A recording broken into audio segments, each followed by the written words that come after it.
اعوذ باللہ من الشیطان الرجیم بسم اللہ الرحمن الرحیم۔ السلام علیکم ناظرین، میں لا اسلام چینل سے مخاطب ہوں۔ ناظرین کرام، آج میں آپ کو حضرت خضر علیہ السلام کی کہانی سناتی ہوں۔ خضر علیہ السلام زندہ ہے یا وفات پا چکے ہیں؟ وہ ولی ہے یا پیغمبر ہے؟ آئیے قرآن پاک کے حوالے سے معلوم کرتے ہیں۔ قرآن پاک میں سورہ کہف میں آیات نمبر 18، 66 اور 70 میں خضر علیہ السلام کے بارے میں ذکر ہوتا ہے۔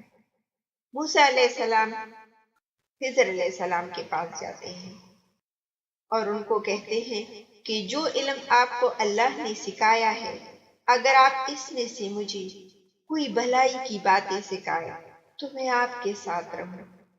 خضر علیہ السلام نے کہا کہ تم میرے ساتھ رہ کر صبر نہیں کر سکو گی، اور جس بات کی تمہیں خبر نہیں اس پر کیسے صبر کر سکتے ہو؟ موسیٰ علیہ السلام نے کہا، اللہ نے چاہا تو آپ مجھے صابر پائیں گے اور میں آپ کی ارشاد کی خلاف ورزی نہیں کروں گا۔ خضر علیہ السلام نے کہا، اگر تم میرے ساتھ رہنا چاہو تو شرط یہ ہے کہ مجھ سے کوئی بات نہ پوچھنا جب تک کہ میں خود اس کا ذکر نہ کروں۔ اگر حضرت خضر علیہ السلام نبی نہ ہوتے بلکہ ولی ہوتے تو حضرت موسیٰ علیہ السلام ان سے اس انداز میں بات نہ کرتے اور وہ اس انداز سے جواب نہ دیتے۔ موسیٰ علیہ السلام نے ان سے ہم سفر ہونے کی اجازت اس لیے مانگی تھی تاکہ وہ ان سے وہ علم حاصل کر سکے جو اللہ نے انہیں خاص طور پر عطا فرمایا تھا۔ پھر جب ملاقات ہوئی تو حضرت موسیٰ علیہ السلام نے ان کا احترام کیا اور ان کے علم سے استفادہ کرنے کے لیے ان کے ساتھ رہے۔ اس سے معلوم ہوتا ہے کہ وہ بھی موسیٰ علیہ السلام کی طرح نبی تھے۔ دونوں پر وحی نازل ہوتی تھی، صرف یہ بات ہے کہ انہیں بعض ایسی علوم و اسرار عطا فرمائے گئے تھے جن سے اللہ نے اپنے کلیم اور بنی اسرائیل کے عظیم نبی موسیٰ علیہ السلام کو مطلع نہیں فرمایا۔ حضرت خضر علیہ السلام کی نبی ہونے کی یہی دلیل ذکر کی ہے۔ حضرت خضر علیہ السلام نے لڑکے کو قتل کر دیا۔ یہ کام اللہ کی طرف سے وحی کے بغیر نہیں ہو سکتا۔ اس لحاظ سے یہ آپ کی نبوت اور عصمت کی ایک مستقل دلیل ہے، کیونکہ ولی دل میں ڈالے جانے والے خیال اور الہام کی بنیاد پر کسی کو قتل نہیں کر سکتا۔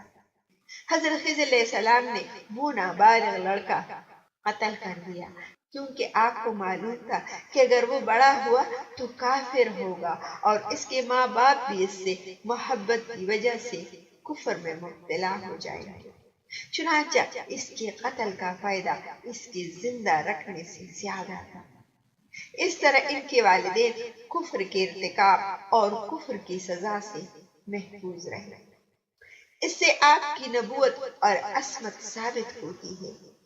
جب حضرت خضر علیہ السلام نے حضرت موسیٰ علیہ السلام کو اپنے کاموں کی حقیقت بتائی اور ان کی حکمت واضح کی تو فرمایا، تیرے رب کی مہربانی اور رحمت سے یہ سب کچھ ہوا، میں نے اپنی رائے سے کوئی کام نہیں کیا۔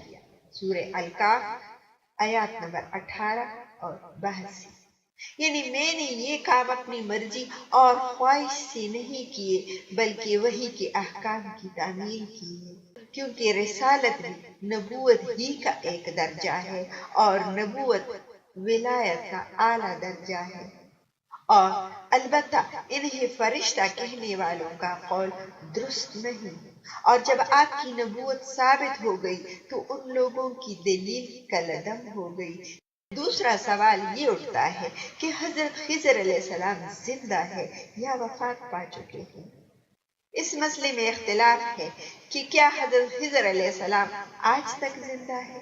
بعض علماء کا یہ موقف ہے کہ وہ زندہ ہے اور کہتے ہیں کہ آدم علیہ السلام نے دعا کی تھی کہ طوفان نوح کے بعد جو شخص اس کی میت دفن کرے گا ان کی عمر طویل ہو جائے گی۔ یہ دعا حضرت خضر علیہ السلام کے حق میں پوری ہوئی۔ لیکن بعض کہتے ہیں کہ آپ نے اب حیات پیا تھا، چنانچہ آپ کو دائمی زندگی حاصل ہو گئی۔ وہ اس سلسلے میں بعض روایات پیش کرتے ہیں۔ امام احمد اپنی کتاب حالت الخضر میں ان احادیث کو بیان کر کے واضح کیا۔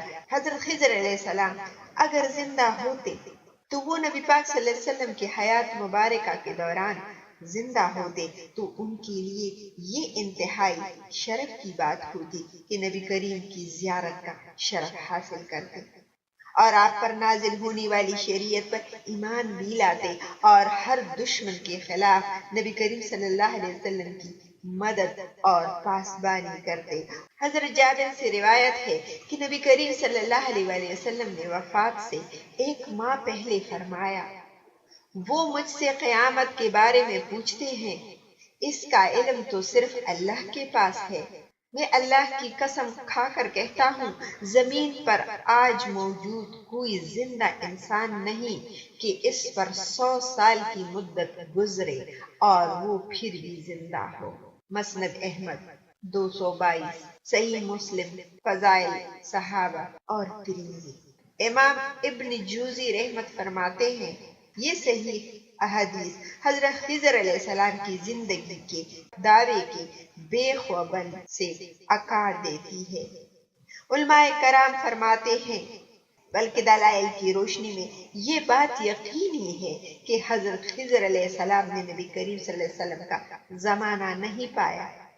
اس صورت میں اس مسئلے میں کوئی اشکال نہیں رہتا، لیکن اگر فرض کر لیا جائے کہ وہ نبی کریم صلی اللہ علیہ وسلم کے زمانہ مبارک میں موجود تھے تو بھی اس حدیث کی روشنی میں یہی نتیجہ نکلے گا کہ وہ نبی کریم صلی اللہ علیہ وسلم کی وفات سے 1 صدی گزرنے کے بعد زندہ نہیں رہے، لہذا اس وقت وہ یقیناً زندہ نہیں، کیونکہ وہ اس حدیث کی مفہوم میں داخل ہے اور تخصیص کی کوئی دلیل نہیں۔ واللہ اعلم۔ ناظرین کرام، امید کرتی ہوں کہ آپ کو ان دلائل کی روشنی میں یہ علم ہوا ہوگا کہ حضرت خضر علیہ السلام وفات پا چکے ہیں یا زندہ ہیں۔ آپ اپنا بہت سارا خیال رکھیے گا، اپنی دعاؤں میں مجھے بھی یاد رکھیے گا اور چینل کو لائک اور سبسکرائب کرنا نہ بھولیے گا۔ ماں خدا۔